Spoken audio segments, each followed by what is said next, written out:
接下來我們要持續關心川普他說了48小時內這個要讓這場戰爭停下來，要不然就會發動攻擊。這期限看起来已經要到了。我們來看他會全面的開戰，還是最後又塌口呢？因為期限就是在今天晚上了。另外也會關心伊朗他不甩美國的最後通牒，3大王牌他會來出手，有哪3大呢？今天我们會一起來做關心。那麼今天的3個火線話題，等一下請來賓他特別幫我們做解答的。首先第一個，川普他說48小時他會做倒數，伊朗你如果不開放你的荷姆茲海峽，那麼美軍呢會從最大發電廠這邊開始做轟炸，那麼全國電網會面臨斷電的危機，真的會發生嗎？第二件事情來關心，伊朗也說了，接下來如果你美國敢動，那麼我們也會誓言零克制，鎖定的就是美國跟你們的盟友的能源、通訊，甚至波斯灣，注意了，這是400多座的海水淡化廠，多少人使用？高達1億人口的人都在使用這400多座的海水淡化廠，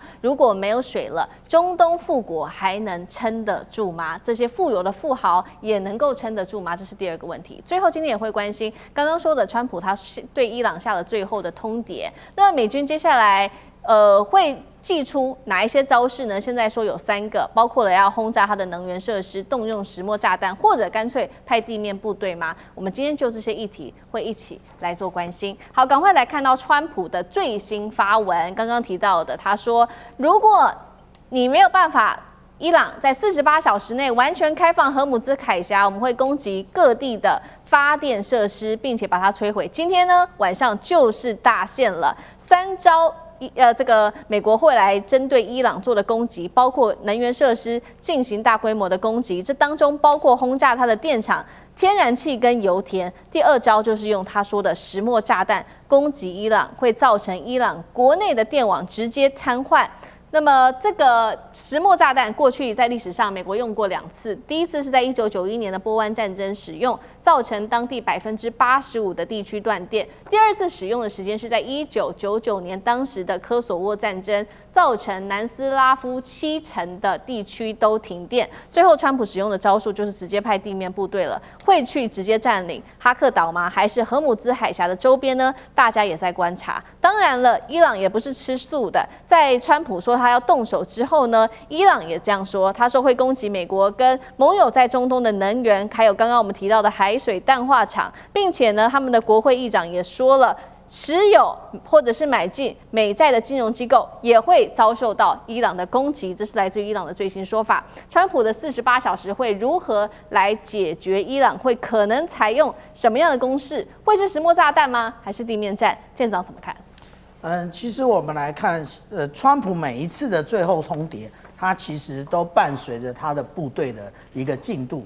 上一次他在講14天的最後通牒的時候，也就是我們看到美軍大規模的往這個無論是約旦、以色列，或者是周邊的國家進駐各式戰機的時候，那現在這個時間點他又來最後通牒48小時，今天晚上就到了。那真正的原因是什麼？真正的原因也就是之前從這個日本以及沖繩出發的這個迪利波里號的這一個兩棲攻擊艦，他們快要抵達了。那它快要抵達，如果按照時間來算的話，它應該就是在這2天到達。可是呢，如果說它要進行攻擊的話，它不會直接的人員登陸，它會先有大規模的這個空中制壓的部分。那這個是我們看到上個禮拜的這個美國海軍學會所提供的一個相關資料。那個時候它還在南海，但是我們看到最近的時候，它已經完全通過馬六甲海峽進入印度洋了。那它的最重要的，也就是它可以，我們剛剛講到新奧爾良，它這個两栖的那個船塢運輸艦，它可以運輸非常多陸戰隊的這一個魚鷹機以及氣墊登陸艇的部分。不過現在第2批的也已經出動了，也就是 Boxer 全獅號，它也已經從日前，但是它的距離更遠，它是在圣地亞哥，它從聖地亞哥開始起航的哦。那至於說是不是可能會使用石墨炸彈，它對於一般民眾來講是有可能的。石墨炸彈呢，它只要在這一個我們看到這一個高壓電線打下去之後呢，它不會損害到你高壓電線塔的本身，可是我們會看到它會有釋出非常多的石墨的這一個絲，石墨本身是導電的，然後打下去之後，它就那個直接的造成短路。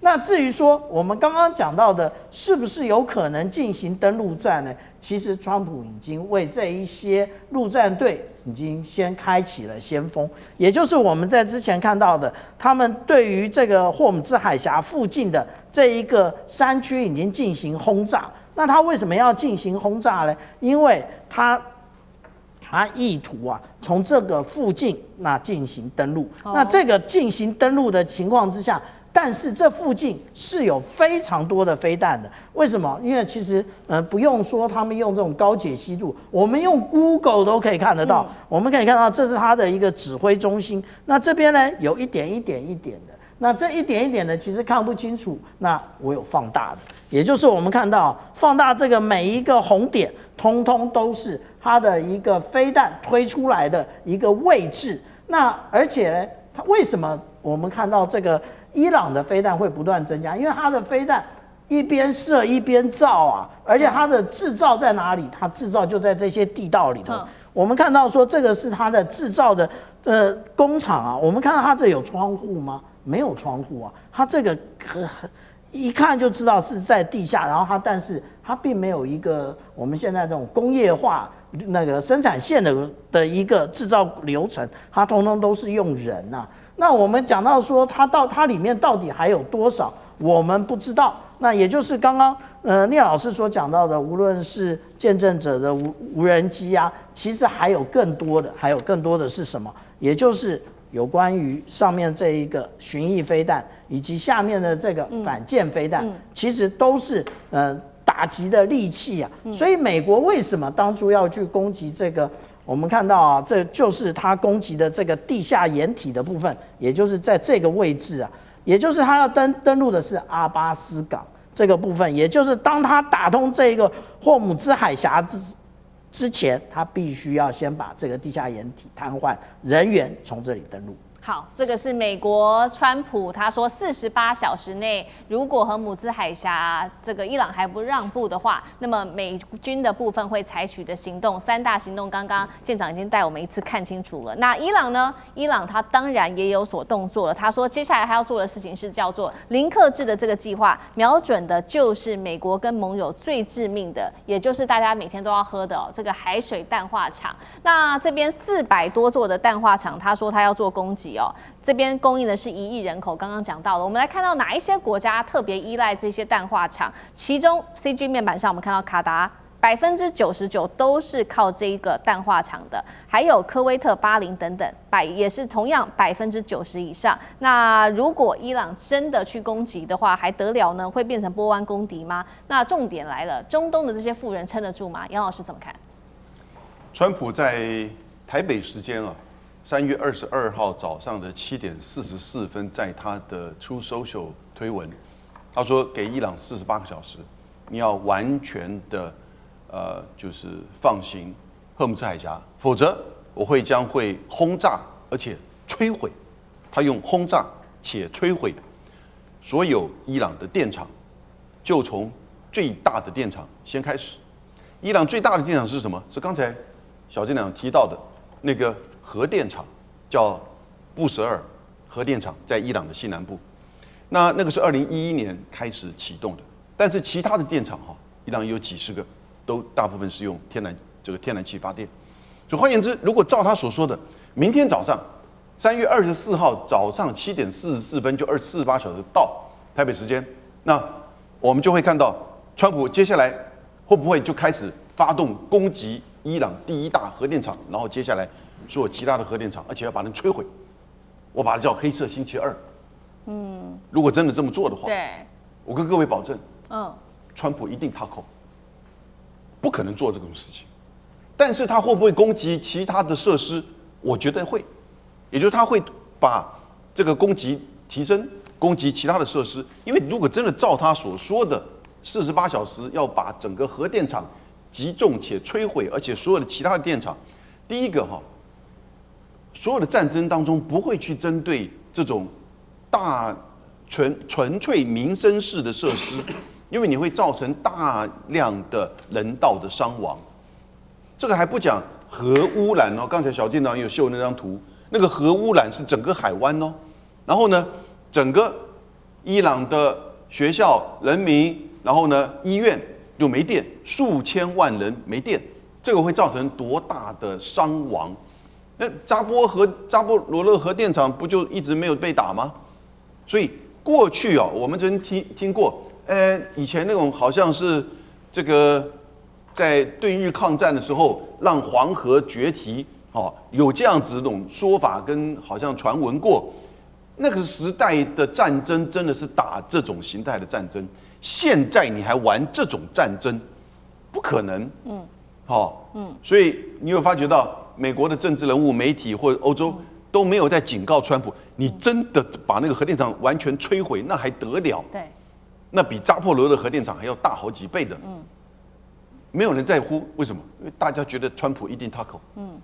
那當然最重要的是，伊朗也警告你，如果敢打我們任何一個核電廠，我就打你所有的這些能源設施，我也打你海水淡化的設施，那大家就完全的相互毀滅。這種海灣地區、中東地區的相互毀滅，能源也沒了，荷姆斯海峽也不重要，因為石油都出不來了嘛。然後呢，整個核污染，人民會大量的死亡。你可以想想看，它不只是中東地區的災難，而且是數天之內就會出現的，它可能是全世界的經濟大蕭條、能源大危機。好，一方面我們看到川普他針對了伊朗提出了在軍事上面的一個威脅，說48小時內的這個軍事威脅，但是他有沒有在談判？根據美國的媒體報道，其實川普私底下還是有在談判的。也就是說，在他警告這48個小時的威脅之前，他已經要求伊朗有提出一些具體的要求，一共是6個。那其中有幾個包括5年內禁止發展飛彈、停止濃縮鈾等等。那伊朗他的回應一共是3大訴求，就是說美國跟以色列你們必須停火，保證不再戰爭。最後一個是你們必須要賠償。這一場戰爭真的有可能逆轉嗎？那聶老師又怎麼看 ？OK， 我先講一下，剛才這個有人講到一個說會造成人道傷亡，我想知道一下，川普會在乎嗎？這個人想拿諾貝爾和平獎，他要拿虛的，以他想贏，他只想贏的個性，他不會在乎，他只想做表面，我就是要和平。而他講的 MAGA 的時候呢，大家都知道，這個右派已經成為政治主流，大家都是想反戰。所以才會有那個 Kent 的這個離職嘛。但不管怎麼說，現在他也失掉了在本土他們美國本土的很多反戰的聲音啊，因為他現在就是想戰。但是還是一句話，他就是虛張聲勢。虛張聲勢，我說他牌其實沒那麼大，他喜歡用喊的、玩說話的方式。但重點是，他以他粗暴的做法，他難道虛張聲勢就不會動嗎？他就是有時候啊，一火了想贏就不用智慧，他覺得他霸氣十足，軍武太強。他完全錯了。我剛剛講過，這伊朗現在做的2個嘛，一個在攻擊上，它是以完全對等反擊的方式，以牙還牙的方式嘛。這個呢，我把它稱為叫馬拉松理論嘛，它就以小放大，先用無人機，再慢慢2000公里、3000公里、4000公里，告訴你我還有更多。他預留了實力，川普會不會怕？其實他看在眼裡也知道，他怕的不是打不贏，是根本耗不起。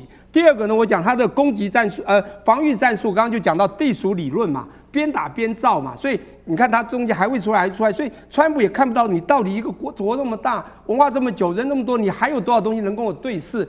我喊出去你還不怕？其實怕的是川普。